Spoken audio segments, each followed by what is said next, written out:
왕이신 주님을 찬양합니다. 이 시간 우리에게 힘 주시고 은혜 주시어 주님의 복된 사명을 감당할 수 있도록 인도하시니 감사합니다. 성령 하나님, 이 시간 주의 말씀을 들을 때 우리의 영적인 귀가 뚫리고 우리의 눈이 띄어지는 복된 시간 되게 하여 주시옵소서. 감사드리며 예수님의 이름으로 기도합니다. 아멘.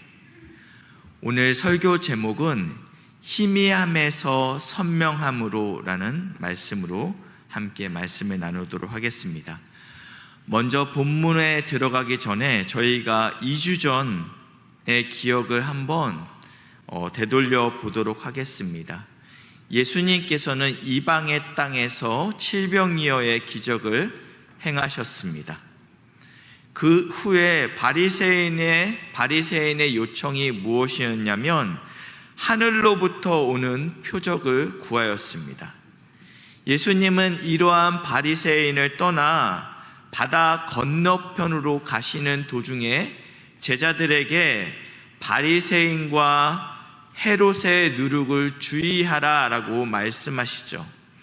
그런데 제자들은 지금 이 예수님의 가르침을 영적인 의미로 듣지 못하고 단순히 우리가 먹을 양식을 챙겨오지 못했다라는 걱정이 이들에게 가득 있었습니다.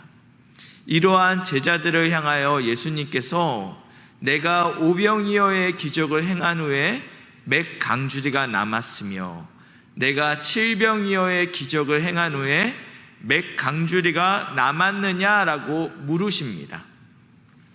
그리고 나서 이 배 안에서 예수님의 마지막 말이 21절입니다. 이르되 아직도 깨닫지 못하였느니라 하시느냐. 예수님께서 이 제자들에 대한 평가는 너희는 아직 깨닫지 못하였다라고 말하고 있습니다. 이들은 오병이어와 칠병이어의 기적을 경험한 자들이었습니다. 그러나 아직 하나님이, 정확히 말하면 예수님이 누구인지 모르고 있다라는 것입니다.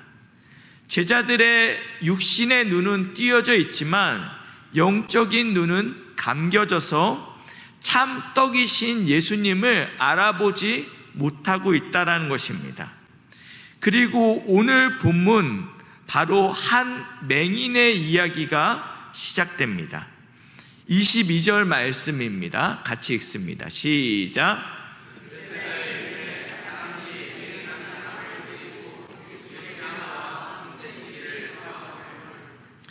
아멘. 이 베세다는 어부의 집이라는 의미를 가지고 있습니다. 이곳은 이름처럼 어부들의 고향이죠. 베드로와 안드레, 빌립의 고향이기도 합니다. 그리고 예수님의 이 공생의 사역에서 많은 가르침과 역동적인 기적이 일어난 곳이 바로 이 벳세다 지역입니다. 우리가 익히 알고 있는 오병이어의 기적도 이곳 벳세다 들녘에서 일어났습니다. 예수님을 향한 메시아적인 기대가 가장 뜨거웠던 지역이고 또한 가장 왜곡되게 끌어올랐던 지역이 바로 이 벳세다입니다. 지금 예수님께서 이 벳세다에 이르렀는데 사람들이 예수님께 맹인 한 사람을 데리고 왔다라고 말하고 있습니다. 그에게 손대어 주시기를 간구했습니다. 만약에 예수님께서 지금 이 벳세다에서 이 맹인을 바로 고치게 된다면 군중의 정치적인 열망은 다시 한번 끌어오르게 될 것입니다. 왜냐하면 예수님께서 오병이어 기적을 일으켰을 때 무리들이 억지로 임금 삼으려 했다. 우리의 배고픔을 해결할 수 있는 경제적 지도자다라고 생각했던 그들 앞에서 다시 한번 맹인을 고친다라는 것은 그들의 마음 가운데 확신을 불어넣는 것이죠. 그래서 예수님께서는 23절입니다. 같이 읽습니다. 시작.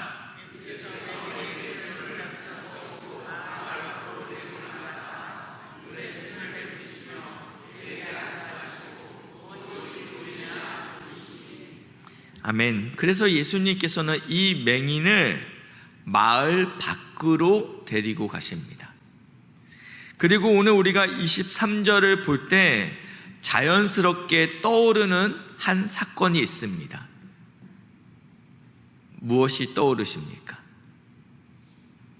네. 앞선 7장에서 이방의 땅에서 귀먹고 말 더듬는 자를 침을 뱉어서 에바다라고 고쳤던 그 장면이 우리는 자연스럽게 떠오릅니다. 오늘 이 에바다 사건과 오늘 맹인을 고친 이 두 사건은 유일하게 예수님께서 침을 이용해서 어떠한 환우를 치료했던 특별한 방법입니다. 그리고 오직 마가복음에만 이 두 사건이 유일하게 기록되었습니다. 마태, 누가, 요한복음에는 이 에바다 사건과 오늘 맹인의 사건이 기록되어 있지 않다라는 것입니다. 그렇다면 마가복음은 왜 이 두 사건을 기록했습니까?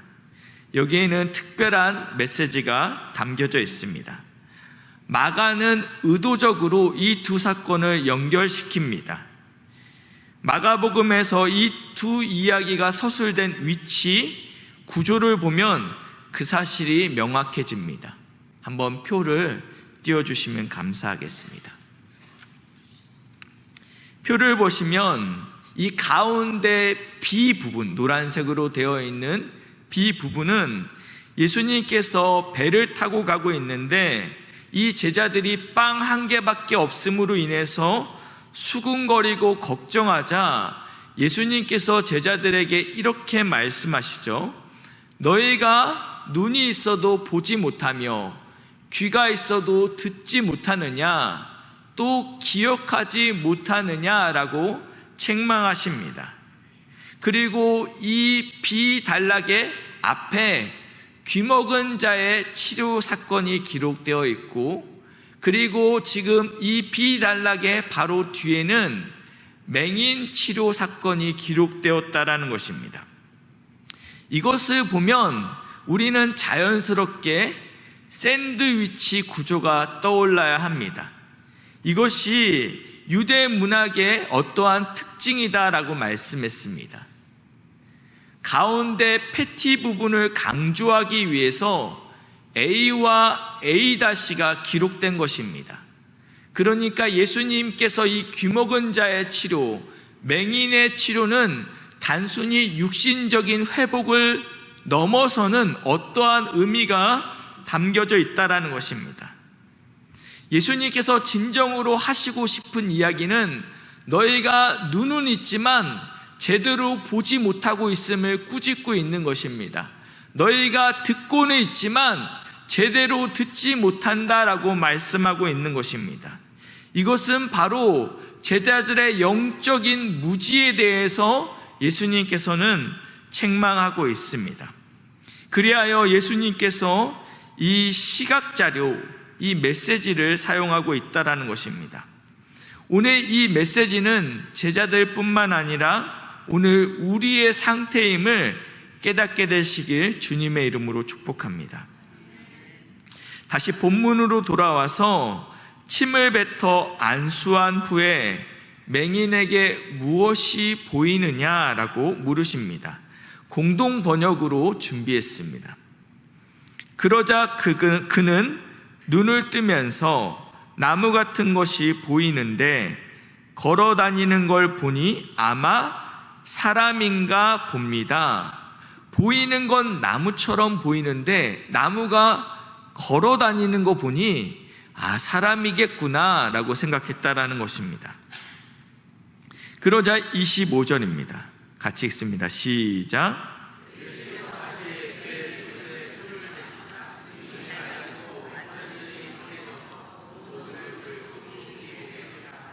아멘. 오늘 우리 이 본문을 보면 이해하기 어려운 부분이 있습니다. 창조주이신 예수님께서 맹인을 한 번에 치료하지 못한 것 같은 장면이 연출되었다라는 것입니다. 첫 번째 안수를 통하여 맹인의 시력이 어렴풋이 회복되었습니다. 그러나 완전하지는 않았습니다. 그리하여 예수님께서 두 번째 안수를 하였습니다. 그제서야 맹인이 온전히 회복되었다라고 기록하고 있습니다. 예수님은 왜 이런 과정을 보여주십니까? 예수님의 능력이 부족해서입니까? 이 사건을 제대로 이해하기 위해서는 이 보다라는 단어의 원어를 꼼꼼히 살펴보아야 됩니다. 다시 한번 본문을 띄워주시면 한글 성경에는 23절에 무엇이 보이느냐, 24절에 쳐다보며 이르되 사람들이 보이나이다, 그리고 25절에 가니까 그가 주목하여 보더니, 그리고 마지막에 밝히 보는지라. 한글 성경에는 다 보다라고 번역되어 있는데 원어 성경에는 다 단어가 다릅니다. 첫 번째, 예수님께서 이 맹인을 안수하시고 23절에 무엇이 보이느냐, 이것은 블레포라는 단어를 사용합니다. 말 그대로 지금 몇 개야? 라고 이야기하는 거예요. 이게 보여? 이게 숫자 몇이지? 말해봐. 보이면 이게 블레포입니다. 가장 기본적인 보는 것이죠. 그리고 나자 맹인이 어딘가를 쳐다봅니다. 그게 24절이죠. 아나 블레포. 이 아나는 위를 향한 블레포다라는 의미가 담겨져 있습니다. 위쪽 하늘 방향을 의미하고 있습니다. 이 아나 블레포라는 단어는 최근에 저희가 함께 보았던 하늘을 우러러 탄식하며, 예수님께서 하늘을 아나 블레포 하시며 탄식하셨다, 그때 쓰여진 단어가 이 단어입니다. 그러니까 지금 이 맹인이 쳐다보는 것은 바로 무엇이냐면 이제는 위를 보게 되었다라고 말씀하고 있습니다. 예수님과의 만남을 통해서 하늘을 바라볼 수 있는 그 시각이 열리었다, 즉 믿음을 가지게 되었다라는 의미로 볼 수 있습니다. 보지 못하던 자가 예수님을 만나게 되자 이제는 믿음의 눈을 뜨게 된 것입니다. 이것이 예수님의 첫 번째 안수입니다.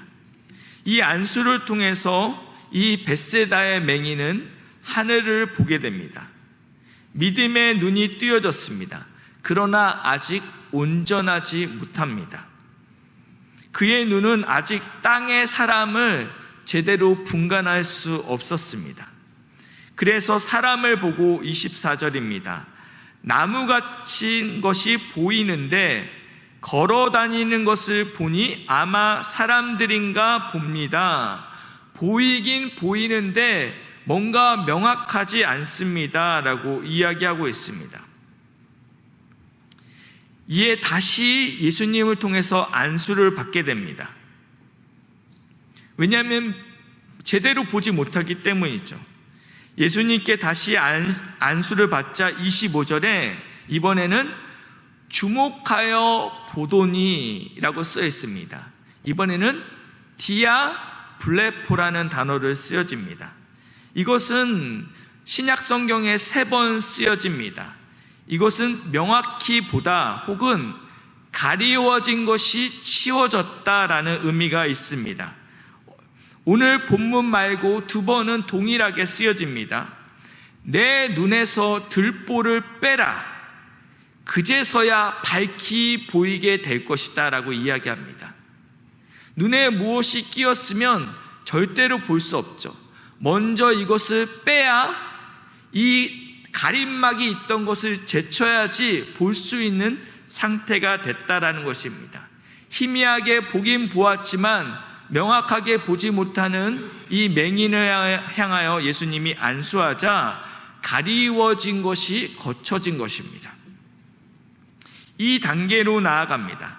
그리고 25절 하반절에 보니까 이 가리워진 것이 거쳐지자 모든 것을 밝히 보는 엠블레포로 경지에 도달했다라고 성경에 기록하고 있습니다. 이 엠블레포는요, 본질을 꿰뚫다라는 의미가 있습니다. 뭐뭐 안에를 보다라는 의미가 담겨져 있습니다. 요한복음 1장 36절에 이 엠블레포가 사용됐는데 세례 요한이 예수님을 보았습니다. 청년 예수를 보았죠. 그러나 세례 요한은 엠블레포한 것입니다. 예수님의 본질을 꿰뚫은 것이에요. 그래서 무엇이라 말씀하냐면 하나님의 어린 양이다라고 명확히 이야기합니다. 누가복음 22장 61절 말씀인데요, 예수님께서 베드로의 본질을 꿰뚫었습니다. 제가 주님과 함께 죽겠습니다. 이게 진심이었을까요? 진심이었을까요? 진심이었습니다. 그건 진심이에요. 그걸 거짓이라고 이야기하지 않습니다. 그러나 예수님은 베드로의 그 완전한 그 속안을, 본질을 꿰뚫었다라는 거예요. 베드로의 연약함을 꿰뚫어 보고 오늘 닭 울기 전에 내가 3번 나를 부인할 것을 명확히 보았다라고 말씀하고 있습니다. 표를 한번 띄워주시면 감사하겠습니다. 첫 번째, 주님께서 맹인이었던 이 자를 블레포하게 하십니다. 보게 하시죠. 그러나 이것은 온전한 블레포가 아니었습니다. 이 블레포는 하나님을 바라보는 아나블레포, 구원 얻는 믿음을 갖게 하신 것이죠. 그러나 여전히 세상에서 하나님의 시각으로 바라보지 못하고 혼란 가운데 머물고 있을 때 주님께서 2번째 안수하십니다. 그러므로 인해서 가리워졌던 것들이 거쳐지는 은혜가 임하게 되었습니다. 거쳐짐으로 인해서 결국은 엠블레포, 본질을 꿰뚫는 은혜가 임했다라고 말씀하고 있습니다.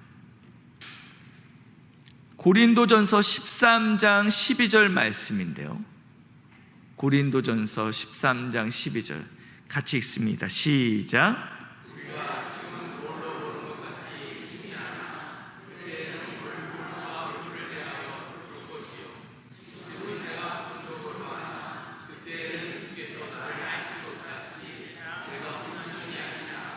아멘. 이 땅에서 우리는 온전히 보지 못합니다. 구원받았지만 여전히 희미하다라고 말씀하고 있습니다. 그때 주님께서 우리를 책망하지 아니하고 다시 한번 안수하심으로 우리를 엠블레포할 수 있게끔 이끌어 가시겠다라고 말씀하고 있습니다. 이것은 사도 바울의 고백이었습니다. 우리가 지금 보는 것은 희미하다라고 말씀하고 있습니다. 그러나 주님의 손길이 날마다 우리를 새롭게 하고 선명하게 할 것이다 라고 선포하고 있는 것입니다. 말씀을 정리하겠습니다. 사랑하는 우리 성도님들, 예수님을 나의 구주로 고백하는 우리들 가운데 우리는 이제는 하늘을 바라보게 되는 믿음의 눈을 뜬 자들입니다.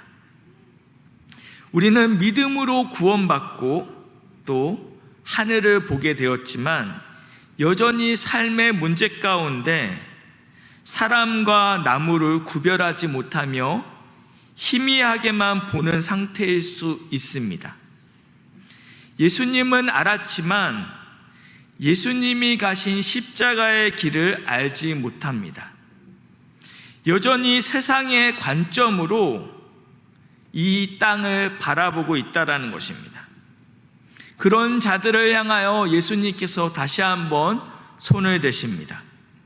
그리고 우리의 연약함을 아시고 우리를 그 희미한 상태에 놔두지 않으시고 다시 한번 우리를 붙드시는 주님의 손이 우리 가운데 있기를 축복합니다. 이것이 우리의 인생 가운데 반복된다라는 것입니다. 박 목사, 당신은 이제는 온전히 보는 단계입니까? 아니요. 인생은 끊임없이 이 단계 가운데 있다라는 것입니다. 그러나 분명한 것은 처음에는 희미하지만 주님의 손길 아래 우리는 점점 더 선명하게 보게 될 줄 믿으시길 바랍니다. 사명이 선명하게 보이고 그리고 십자가의 길이 더 선명하게 보이게 될 것입니다. 이것을 영적인 성장이라고 이야기합니다. 예수님께서 이 맹인을 치유하시고 일반적으로는 제사장에게 네 몸을 보이라 라고 말씀합니다. 그런데 오늘 이 제사장에게 보이라는 의미는 너의 삶을 회복하고 공동체 안으로 들어가라 라는 것입니다. 병을 입었다라는 것은 부정한 자이다, 하나님께 저주받았다라는 의미가 그 당시에 있었습니다. 제사장에게 가라는 것은 이제는 깨끗합니다, 이제는 당신은 부정한 자가 아닙니다라는 어떠한 선포가 필요했다라는 것입니다. 그러므로 인해서 공동체에 다시 들어갈 수 있게 된 것이죠. 그런데 오늘 예수님께서 이 벳세다 맹인에게는 이렇게 말씀합니다. 26절인데요. 같이 읽습니다. 시작.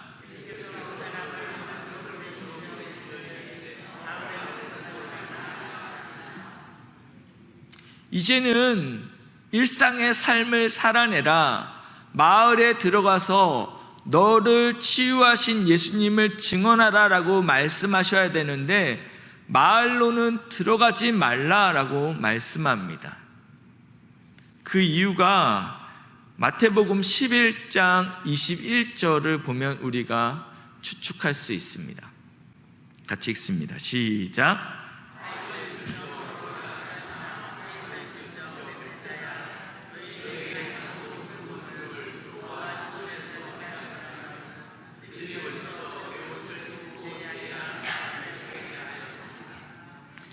지금 예수님께서는 이 벳세다를 향하여 저주를 쏟고 있습니다. 너희에게 저주가 있을지어다. 내가 이 마을에서 행한 놀라운 가르침과 그 권능을 만약에 이방의 땅 두로와 시돈에서 행하였다라면 그들은 이미 회개하고 나를 온전히 보았을 텐데 너희는 그러지 않았다라는 것입니다. 이 벳세다는 오병이어의 기적이 일어난 곳이었습니다.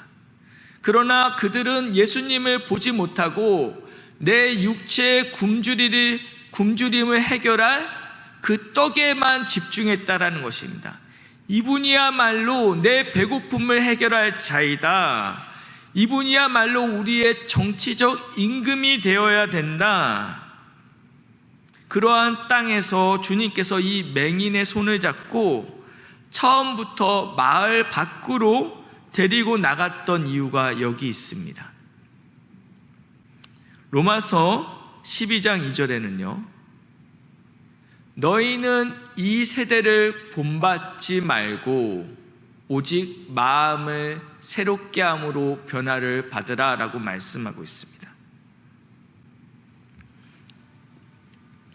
벳세다의 누룩을 분별하는 자가 되기 위해서는 우리는 세상의 소리를 차단하고 주님과 독대하는 시간이 필요하다라고 이야기합니다. 세상의 가치관에 가득한 벳세다 안에서 우리가 하나님 말씀 앞에서 살아내는 것은 쉽지 않습니다. 그래서 우리는 벳세다 밖에서 말씀 앞으로 나아가야 될 필요가 있다라고 이야기하고 있습니다. 바라기는 복된 믿음의 신성의 성도들이 매일 집밥 말씀을 읽음으로 세상의 소리가 아닌 벳세다의 누룩이 아닌 하나님의 말씀에 잠기는 복된 은혜가 있으시길 주님의 이름으로 축복합니다. 오늘 예수님께서는 우리에게 이렇게 물으십니다. 무엇이 보이느냐? 우리는 눈을 뜨고 살고 있지만 정작 보아야 될 하나님 나라와 또 내 이웃의 아픔 혹은 내 영혼의 실상을 보지 못하는 영적인 맹인일 때가 많습니다. 우리는 예수님을 어떻게 믿고 어떻게 보고 있습니까?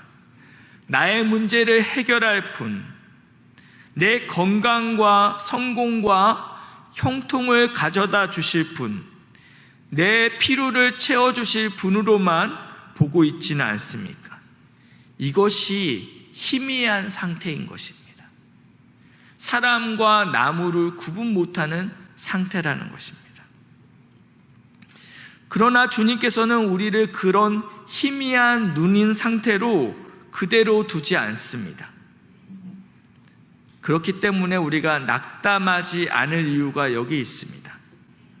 단번에 다 깨달아지는 것은 아닙니다. 우리는 여전히 세상에서 주님 사이에서 흔들리고 있다라는 것입니다. 이 시간 주님께서 다시 한번 우리의 눈에 손을 대어 주시길 간절히 소망합니다. 그리하여 우리가 예배를 나가는 그 문을 나설 때 주님, 이제 내가 모든 것을 밝히 똑똑히 보나이다라는 고백이 저와 여러분의 고백 되시길 주님의 이름으로 축복합니다.